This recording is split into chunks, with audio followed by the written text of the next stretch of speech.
పిల్లలు ఎక్కువ మంది ఎక్కువ బైబిల్స్ తీసుకోవచ్చు. ఒక్కొక్కళ్ళు ఒక్క బైబిల్ మాత్రమే. చూపించండి మీ బైబిల్.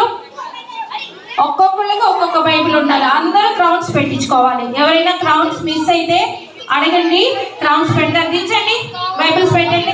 2 బైబిల్స్ ఉన్న చేతులు ఎత్తున్నానా? 2 ఉన్న చేతులు ఎత్తండి. 2 బైబిల్స్ 2 ఉన్న అంకుల్కి ఇచ్చేయండి.